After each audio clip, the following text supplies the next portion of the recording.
Hello everyone, welcome back once again. तो अभी तक हमने फंक्शंस तक पढ़ लिया था, तो अभी हम एरेस पढ़ेंगे। तो पहली बात है कि टॉपिक जैसे अभी तक हम पढ़ते आए हैं कि कोई भी टॉपिक इंट्रोड्यूस करने से पहले प्रॉब्लम देखते हैं कि क्या प्रॉब्लम को सॉल्व कर रहा है। तो लेट्स से मैं तुमको एक प्रॉब्लम देता हूँ कि तुमको है ना एक स्टूडेंट है जिसके 5 सब्जेक्ट्स हैं, ठीक है, और उसके अलग अलग मार्क्स आए होंगे, तो तुमको है ना वो इनपुट कराने हैं। तो तुम क्या बोलोगे? ठीक है, अभी तो मेरे को सब आता है। तो तुम बोलोगे कि मार्क 1, मार्क 2, मार्क 3, मार्क 4, ऐसे मार्क 5 करके 5 वेरिएबल बना दिए तुमने। और तुम बोलोगे कि मैं सब में सीन कर लूँगा अगर मान लो कि इनपुट कराना है, वरना मैं यही कर लूँगा कि मार्क अभी मान लो कि सबको इक्वल देना है, तो तुम बोल दोगे कि ऐसे करके मैं एंटर करा लूँगा। ठीक है, कर सकते हो तुम, बहुत बढ़िया बात है। मैंने बोला 5 की जगह 10 हो गए, तो क्या तुम बैठ के कोड थोड़ी चेंज करोगे? और 10 की जगह 100 भी हो सकता है, 1000 भी हो सकता है। तो अब ये प्रैक्टिकली नहीं है ना कि तुम इतने वेरिएबल बनाओ, इतना वो करो।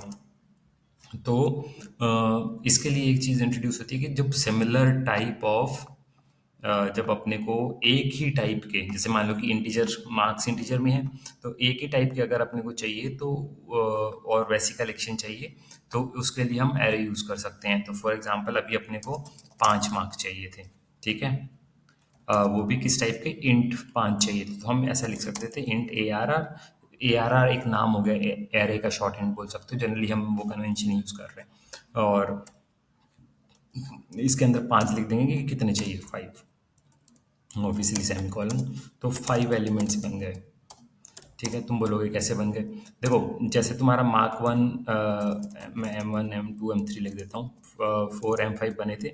वैसे ही जब तुम ARR5 लिखते हो ना, तो मेमोरी पे किसी एक जगह पे एक ब्लॉक ऐसा इकट्ठा मिल जाता है उसको, 5 एलिमेंट का। उसको मैं बोलता हूँ E1, E2, E3, E4, E5, ठीक है।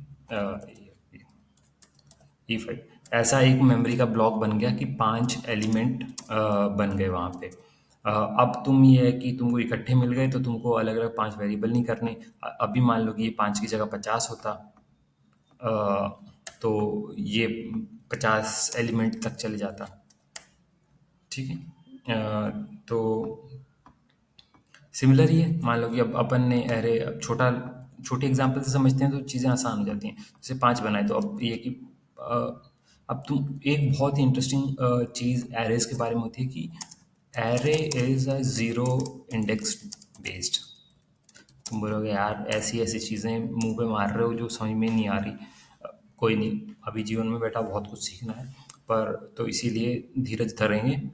तो जो जब मैं बोलता हूँ कि ज़ीरो बेस्ड इंडेक्स है, इसका मतलब ये है कि हम जो पहला एलिमेंट होगा उसको ए आर आर ज़ीरो बोलेंगे, जो दूसरा एलिमेंट होगा उसको ए आर आर वन बोलेंगे, तीसरा एलिमेंट होगा उसको ए आर आर टू बोलेंगे, फिर ए आर आर थ्री बोलेंगे। अब बताओ कि लास्ट एलिमेंट कित क्या होगा? ए आर आर फोर ही होगा ना। ए आर आर फाइव तो हो नहीं सकता, क्योंकि अगर तुमने ए आर आर फाइव बोला तो इसका मतलब जो एरे का साइज 6 है, तो जो कि हमारा नहीं है, तो यहीं तक रहेगा।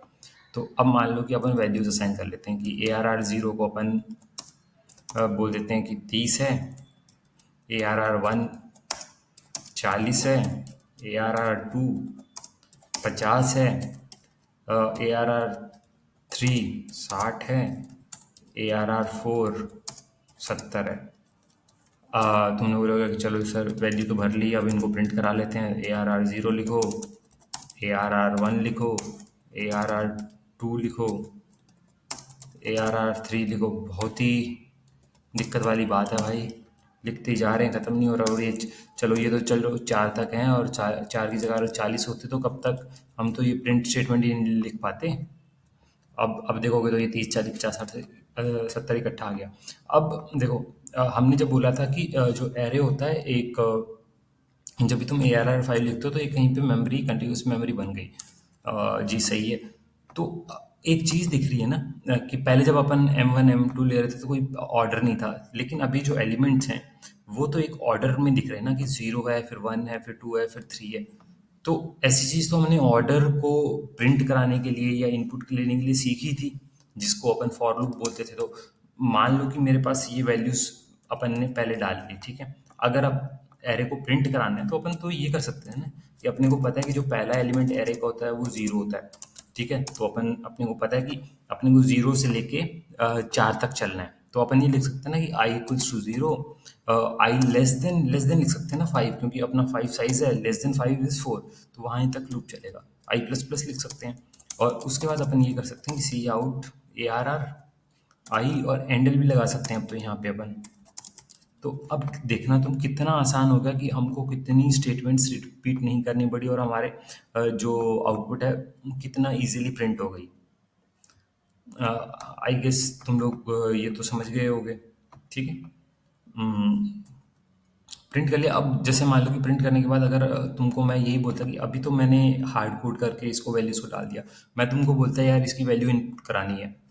देखो, अपन ने एक चीज़ सीखी है जब सी आउट सी इन सीख रहे थे, तो कि जो सी इन है वो सी आउट का ऑपोजिट है, जो सी आउट होगा वो सी इन का ऑपोजिट होगा। तो ये एरे अगर प्रिंट कराने का कोड है, प्रिंट एरे, तो जो इनपुट एरे होगा वो भी तो इसका बस थोड़ा ही उल्टा होगा ना, कि हमें सारे एलिमेंट फिल करने हैं। कहाँ से कहाँ तक फिल करने हैं, आई जीरो से लेके आई साइज तक प्रिंट लेने हैं। आई प्लस प्लस तो हम करेंगे कि अगले एलिमेंट पे जाना है, और सी इन क्या करेंगे, सी इन में हम ए आर आर आई कर देंगे, ठीक है। बस अब मान लो कि मैं इसको चला देता हूँ, ये चल गया। मैंने मान लो कि पहले को 30 दिया, दूसरे को 50 दिया, तीसरे को 60 दिया, चौथे को 80 दिया, पांचवें को 100 दिया। देखो प्रिंट हो गया अपना 30 50 60 80 100। कितना आसान है।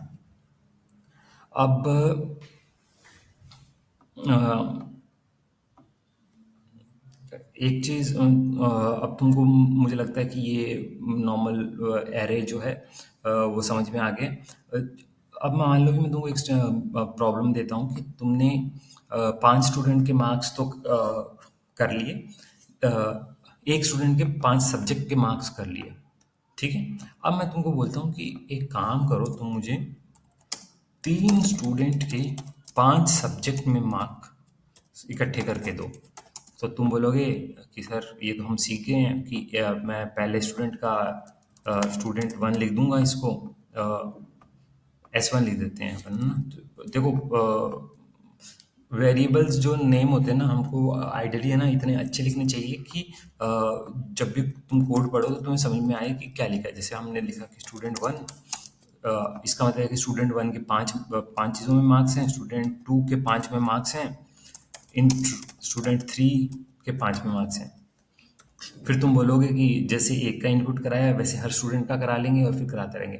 पर तुम एक प्रॉब्लम समझो कि स्टूडेंट तो 1000 भी हो सकते हैं और 10,000 भी हो सकते हैं। मान लो कि जब तुम कोई कॉम्पिटेटिव एग्जाम दे रहे हो, वहाँ पे तो लाख लाख स्टूडेंट बैठ रहे हैं, तो तुम ऐसे बैठ के वेरिएबल थोड़ी बनाते रहोगे। तो तुमको एक पैटर्न यहाँ भी दिख रहा होगा कि यार जब मार्क्स मेरे वो थे कि हमने मार्क्स का एरे बना दिया था, तो क्या हम स्टूडेंट्स का भी एरे बना दें, है ना। जैसे हम बोलते हैं कि 1D 2D, क्या हम ऐसा 2D कुछ बना सकते हैं क्या? जरूर बना सकते हो। तो तुम अगर ऐसा बोल दो, जितने भी स्टूडेंट है मान लो तुम्हारे पास, तुम बोल दो कि मेरे पास अभी के लिए 3 स्टूडेंट मान लेते हैं और 5 सब्जेक्ट हैं। तो तुम ये बोल सकते हो ना कि 3 स्टूडेंट है, 5 उसके मार्क्स है। तो अब इसके लिए ना तुमको मैं एक अच्छी सी इमेज दिखाऊंगा। तो ये 3 दिख रहे होंगे। तो जब तुम स्टूडेंट इसका 2D जो बनाओगे, कि इसका मतलब ये होता है कि कितनी रोज बनेंगी। रो मतलब एक रो, 2 रो और 3 रो, है ना। Student zero, student one, student two. ये भी देखो जीरो इंडेक्स बेस है, तो ये भी जीरो वन टू चलेगा। थ्री, ये वन टू थ्री नहीं होगा, जीरो वन टू होगा। सेम तुम्हारा मार्क्स के लिए जाएगा कि तुमने इसमें मैंने 4 का बनाया हुआ है, लेकिन तुम 5 का भी बना सकते हो, वहाँ पे 5 एग्जाम्पल ली हुई थी। तो ये वाला जब होगा, इसका मतलब है कि स्टूडेंट जीरो का मार्क जीरो, स्टूडेंट जीरो का मार्क वन, स्टूडेंट जीरो का मार्क टू, स्टूडेंट जीरो का मार्क थ्री, ठीक है। सिमिलरली ये स्टूडेंट वन का मार्क जीरो पहले सब्जेक्ट का, ये दूसरे सब्जेक्ट का, तीसरे सब्जेक्ट का, चौथे सब्जेक्ट का, फिर ये स्टूडेंट टू का होगा। तो ऐसे करके तुम, जैसे मान लो कि तुम एक ग्रिड है, ये सिंपली एक ग्रिड हो गया ना कि तीन स्टूडेंट हो गए, 5 मार्क्स हो गए, तो ये और ऐसा ऐसा तुम्हारा एक ग्रिड है, तो ये जो तुम्हारा ऐसा रहेगा कि ये 0 इंडेक्स हो गया, 1 इंडेक्स, 2, 3, 4 हो गया।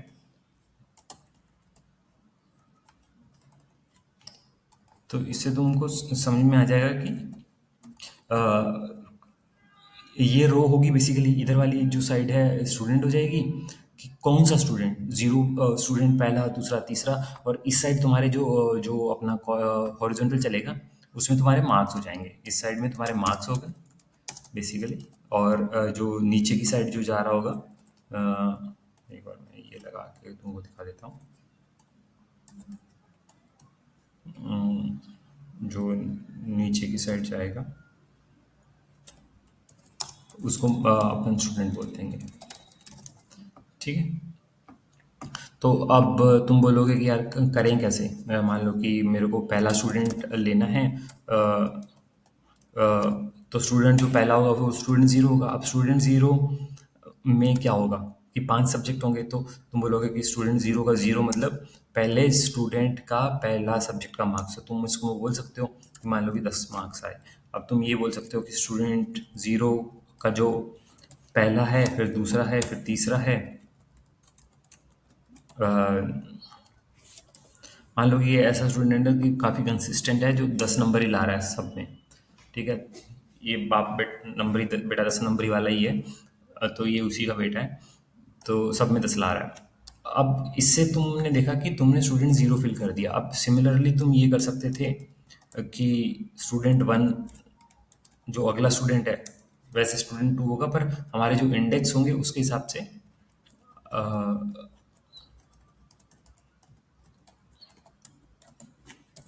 वो स्टूडेंट टू होगा, ठीक। मान लो कि इसके सबके सब में 20 नंबर आ गए। ऐसे ही तुम जो स्टूडेंट थ्री है उसको फिल कर सकते हो। मैं करूँगा नहीं क्योंकि बहुत हो जाएगा। अब तुम बोलोगे यार अगर मान लीजिए 1000 स्टूडेंट होते तो बहुत ही दिक्कत होती, इसको कैसे कर सकते थे। पैटर्न देखो, पहले तुमने जीरो का जीरो भरा, फिर जीरो का वन भरा, जीरो का टू भरा, जीरो का थ्री भरा, जीरो का फोर भरा। तो फिर तुम देखोगे कि यहाँ पे वन आएगा ना, कि तुमने वन का जीरो भरा, वन का वन भरा, वन का टू भरा, यहाँ भी सब में वन आएगा कि स्टूडेंट वन के लिए कर रहे हैं ना सब, वो कर रहे हैं। तो तुमको एक पैटर्न दिखेगा कि ऐसा मान सकते थे कि अ, एक में तो पहले में आई अगर जीरो रह रहा है तो जो जे है वो जीरो से लेके फोर तक जा रहा है। दूसरे में आई वन हो गया, जे है, फिर जीरो से फोर जा रहा है। तो क्या तुमको ये फॉर लूप वाली प्रॉब्लम लग रही है क्या, कि ये रो बोल दें, कि इसको आई बोल दें, आई इक्वल्स टू जीरो से स्टार्ट हो रहा है, आई लेस देन थ्री चल रहा है, आई प्लस प्लस चल रहा है, और अगला जो है वो तुम्हारा कॉलम का लूप हो गया, जिसको जे जनरली हम यूज़ करते हैं, जो जे लेस देन 5 होगा, जे प्लस प्लस होगा। अब ये है कि तुम बैठ के पहले तो इनपुट कर लो सी इन, और यहाँ पे क्या प्रिंट करोगे, स्टूडेंट आई जे। तो कुल मिला के हमको 15, अब 3 5 15 ही होते हैं, तो 15, तीन स्टूडेंट 5 मार्क्स, तो 15 एंट्री होंगी। तो 15 एंट्री तुम इनपुट करा सकते हो, और यहाँ पे तुम्हारा इनपुट हो जाएगा। अब प्रिंट करना है, तो प्रिंट करना देखो सबसे आसान काम होता है, कि जो भी अगर हमने सी इन लिख दिया तो सी आउट का उल्टा ही होगा। और तो सी इन की जगह बस सी आउट लगाना है, और ये जो ऑपरेटर है उसको अपने को उल्टा दूसरी डायरेक्शन में करना है, ये कर दिया। अगर हम इसको रन करते हैं,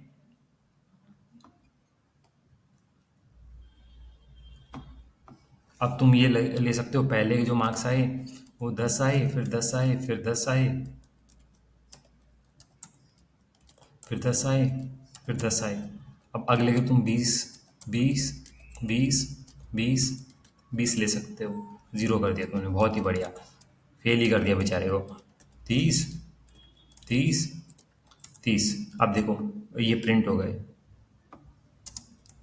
तो यहाँ पे तुम एंडल लगाते तो तुमको सही दिखता कि मार्क्स कैसे बने हैं। तुम ये भी कर सकते थे कि अ, अब दो दो प्रॉब्लम बनती है। मान लो कि एक स्टूडेंट, जो पहला स्टूडेंट है, मैं तुमको ऐसा बोलूँ कि मान लो कि स्टूडेंट वन जो है उसके मार्क्स तो रो में आने चाहिए। मान लो कि उसके 10-10 आए हैं तो 10-10-10 ऐसे प्रिंट करा दो, और जो स्टूडेंट 2 है वो अगली लाइन में आए। तो उसके लिए तुम ये कर सकते हो कि यहाँ पे तुम स्पेस दे दो हर एक के बीच में, ठीक है। और जैसे ही यहाँ पे ये फॉर लूप खत्म हो रहा है, इसका मतलब है कि एक स्टूडेंट खत्म हो गया, तो इसका मतलब तुम यहाँ पे सी आउट लगा के एंडल कर दो। तो अपन एक काम करते हैं, मार्क्स कम कर लेते हैं ना थोड़े, तो इसको 2 स्टूडेंट और 3 मार्क्स कर लेते हैं, ताकि अपने को भी है ना ये आसान रहे। 3 वो कर लेते हैं, 2 ये कर लेते हैं, ठीक है। तो 2 स्टूडेंट है, 3 मार्क्स हैं, टोटल 6 एंट्री। तो पहले का अपन ने क्या किया, पहले के ना 50, 50 और 50 कर देते हैं, और जो दूसरा स्टूडेंट है उसके 70, 80 और 90 मार्क्स दे देते हैं, ठीक है। अब देखो पहले स्टूडेंट के जो नंबर आए वो 50-50 आ गए, दूसरे के 70-80-90 आ गए। तो ऐसे ही मतलब तुम और खेल सकते हो और प्रॉब्लम्स निकाल सकते हो कि क्या करना है। मैं तुम लोगों को प्रॉब्लम की लिस्ट दे दूंगा। देखो, देखने से तुमको नहीं आएगा, ये तुमको लिखना पड़ेगा, क्योंकि जब तुम एक बार पढ़ लोगे तुमको लग तो जाएगा कि हाँ ये तो क्या आसान ही है, क्या ये है, चैट जीपीटी भी कर देगा। लेकिन कोडिंग की प्रैक्टिस, कोडिंग मतलब कोड लिखे हाथ गंदे कराए बिना तो नहीं हो सकती। तुम एक्चुअली अगर तुमने कभी प्रैक्टिस नहीं किया, तुम लिखने बैठोगे, कभी तुम सेमीकोलन भूलोगे, कभी ब्रेस भूलोगे, और फिर कभी भी नहीं होगा। तो जितना ज़्यादा प्रैक्टिस हो सके उतना करो, ठीक है। चलो अगली चीज़ पे बढ़ते हैं। अपन ने इनपुट लेना सीख लिया है, अपने प्रिंट करना सीख लिया। अब देखो बहुत इंपॉर्टेंट चीज़ आती है कि एरे को फंक्शन में पास कराना है। तुम बोलोगे क्यों पास कराना है, मतलब अब क्यों पे जब बातें आ जाती हैं फिर तो अलग बात है, पर मान लो कराना है। उम, कि जनरली अपन बोलते हैं ना कि फंक्शन लिख दो, तो उससे क्या होगा कि तुमको आसानी हो जाएगी कि कुछ काम कहीं और करना है तो उससे हो जाता है। तो मान लो कि एक एरे ले लेते हैं, आसानी के लिए ना, कि एक एरे है जिसका साइज 5 है और उसमें 5 एलिमेंट हैं, 1 2 3 4 और 5। अब फंक्शन में अगर एरे पास कर रहे हैं तो वो पास बाय वैल्यू हो सकता है, पास बाय रेफरेंस हो सकता है, पास बाय पॉइंटर एड्रेस हो सकता है ना। जनरली है ना एक कंफ्यूजन है कि इसको भी है ना लोग रेफरेंस बोल देते हैं, तो यूज कर सकते हो, पर ठीक है, मतलब एक्सप्लिसिटली अगर मेंशन किया जाए कि रेफरेंस वाला रेफरेंस, या पॉइंटर वाला पॉइंटर के थ्रू जो बोल रहे हैं उसको रेफरेंस बोल। देखो एरे के साथ ना एक विशेष चीज है कि अपन ने जैसे ये लिया था कि इंट x इक्वल्स टू 5 लिया, और एक पॉइंटर लेते थे p, जो कि एड्रेस ऑफ x होता था। अब ये जो ए आर आर तुमने 5 लिखा, वो तो ठीक है कि तुमने एक एरे डिक्लेयर कर दिया, लेकिन ये ए आर आर क्या है, ठीक है। जो ए आर आर होता है ना, वो बेस एड्रेस होता है बेसिकली। क्योंकि एरे में बहुत सारे एलिमेंट होंगे, तो तुमको है ना एक बेस एड्रेस लेना पड़ता है। अगर कोई भी चीज़ एक एड्रेस है, और एड्रेस किस चीज़ में स्टोर होती है, ऑब्वियसली पॉइंटर में तो स्टोर होती है। हमने यही तो बात करी थी कि जो एड्रेस ऑफ एक्स है वो किस चीज़ में स्टोर होगा, वो पॉइंटर पी में स्टोर होगा ना। तो सिमिलरली, तो आप बोलोगे कि क्या इसका मतलब, अगर ये बात सच है तो बेस एड्रेस है, तो ideally address of A R R zero, क्योंकि बेस एलिमेंट ये है, ये और ए आर आर जो भी है, इन दोनों की वैल्यू सेम आनी चाहिए, राइट। तो एक बार हम प्रिंट करा के देख लेते हैं क्या ये दोनों वैल्यू सही आ रही है कि नहीं आ रही है। ये इंट में, अच्छा हमने ये फंक्शन लिख दिया और उसका कुछ किया नहीं, तो एक बार इसको खाली छोड़ देते हैं, पूरा नहीं लिखा था हमने। अब देखो मैं तुमको बोला था ना कि ये चीज़ें वो प्रॉब्लम करती हैं कि तुम कुछ भी लिख दोगे लेकिन एंड एल लगा दिया, उसके बाद सेमी कॉलन लगाया, कुछ भी लगा दिया, तो चीज़ें फटती हैं। अब देखो तुमको सेम लग रहा है, दोनों को ये दो वैल्यू सेम है कि नहीं है, उसके लिए क्या कर सकते हैं अपने को, अभी देखो अभी अपने को पढ़ना पड़ेगा कि 7 F F F C 7 ये सही है कि नहीं। हम इफ़ यूज़ कर सकते हैं ना, हमने इफ़ सीखा था कि कंडीशनल कोई भी चीज़ है उसको, तो A R R equals to A R R of address of zero, is it same. अगर सेम है तो बेस एड्रेस वैलिडेटेड, ठीक है, जो थ्योरी हमने पढ़ी वो सही है। एल्स ये लिख सकते हैं कि मास्टर झूठा है, ये लिख सकते हैं।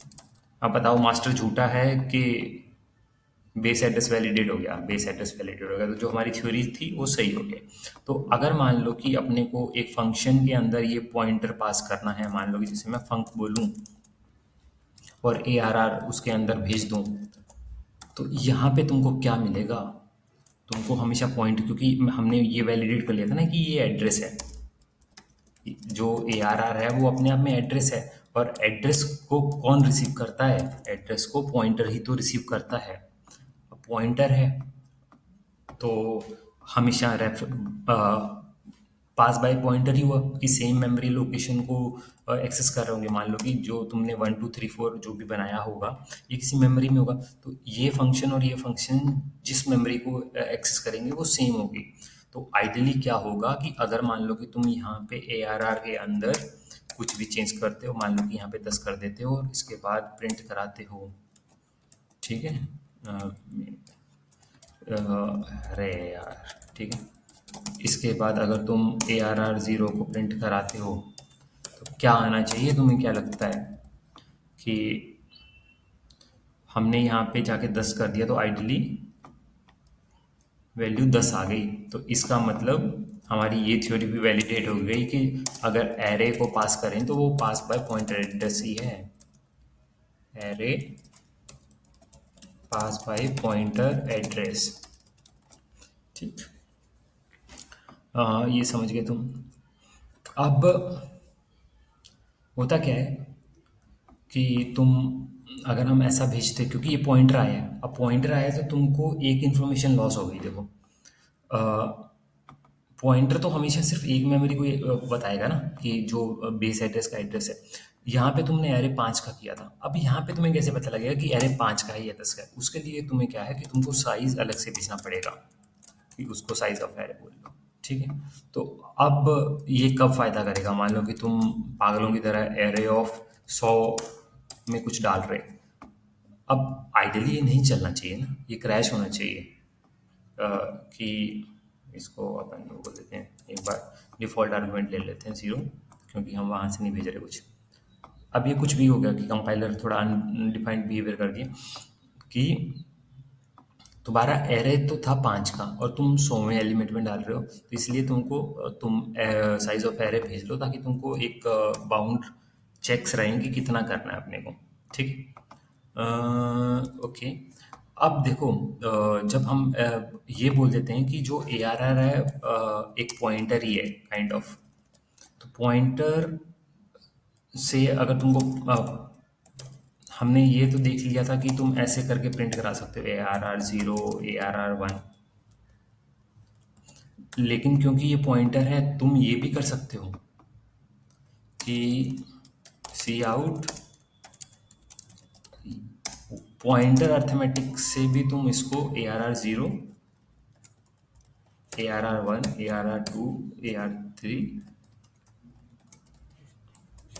ए आर आर फोर, हमें पता है 5 तक का साइज है, इसीलिए अपन अभी कुछ नहीं कर रहे, इसको यूज़ नहीं कर रहे। तो आइडली